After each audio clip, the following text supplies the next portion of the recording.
गर्मियों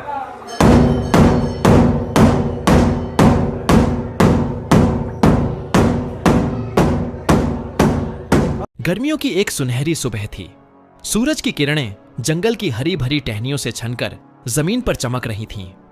चहचहाहट से जंगल गूंज रहा था। इसी जंगल के पुराने बरगद पर रहता था एक तोता, नाम था मिट्ठू। उसकी हरी पंखुड़ियां चमकती थीं और उसकी चोंच में हमेशा मीठे बोल होते थे। लेकिन मिट्ठू की जिंदगी हमेशा इतनी सरल नहीं थी। वह एक संघर्ष से भरी कहानी का नायक था। कुछ साल पहले मिट्ठू अपने माता पिता के साथ इसी जंगल में खुशहाल जीवन जीता था। लेकिन एक दिन इंसानों का एक झुंड जंगल में आया और पेड़ काटने शुरू कर दिए। मिट्ठू का घर जिस आम के पेड़ पर था उसे भी काट दिया गया। उस हादसे में उसके माता पिता घायल हो गए और कुछ ही दिनों में चल बसे। उस दिन के बाद से मिट्ठू अनाथ हो गया। वह बरगद के पेड़ पर जाकर रहने लगा, लेकिन अकेलापन उसे अंदर ही अंदर खा रहा था। शुरुआत में मिट्ठू को भोजन ढूंढने में बहुत मुश्किल हुई।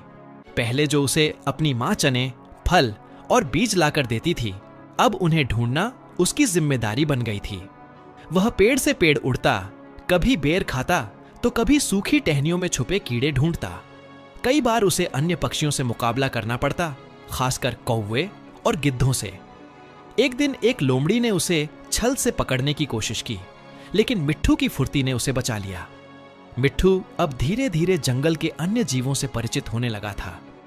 उसकी मुलाकात एक बुजुर्ग उल्लू चतुरानंद से हुई। चतुरानंद ने उसे सिखाया कि कैसे मौसम के हिसाब से भोजन इकट्ठा करना चाहिए और किस दिशा में उड़ना सुरक्षित होता है। मिट्ठू ने बहुत ध्यान से उसकी बातें सुनी और धीरे धीरे उसमें आत्मविश्वास आने लगा। लेकिन संघर्ष अभी खत्म नहीं हुआ था। एक बार गर्मियों के दौरान जंगल में आग लग गई। सूखे पत्तों और तेज हवा की वजह से आग ने जंगल का बड़ा हिस्सा जला दिया। मिट्ठू अपने पंखों से उड़कर तो बच गया, लेकिन कई पेड़, जानवर और पक्षी उस आग में मारे गए। उसे अपना आशियाना फिर से बदलना पड़ा। जलता हुआ जंगल उसकी आंखों में हमेशा के लिए छप गया। आग के बाद का जीवन और भी मुश्किल था। भोजन की कमी, रहने की जगह की तलाश और नए खतरे, सब कुछ उसे कमजोर बना रहे थे।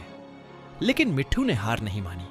वह रोज सुबह सूरज निकलने से पहले उड़ान भरता, दूर दराज के इलाकों में जाकर भोजन ढूंढता और फिर दोपहर में वापस अपने पेड़ पर आता। उसकी मेहनत रंग लाने लगी। एक दिन जब वह नदी किनारे एक झाड़ी में फल खा रहा था, उसने किसी की कराहने की आवाज सुनी। पास जाकर देखा तो एक नन्हा खरगोश कांप रहा था। वह घायल था और भूखा भी। मिट्ठू को अपने अकेलेपन के दिन याद आ गए। उसने तुरंत उसे अपने पंखों से ढांप लिया और नजदीकी तालाब से पानी लाकर उसे पिलाया। फिर वह जंगल में उड़ उड़कर अन्य पक्षियों से मदद मांगने लगा। धीरे धीरे जानवर इकट्ठा हुए।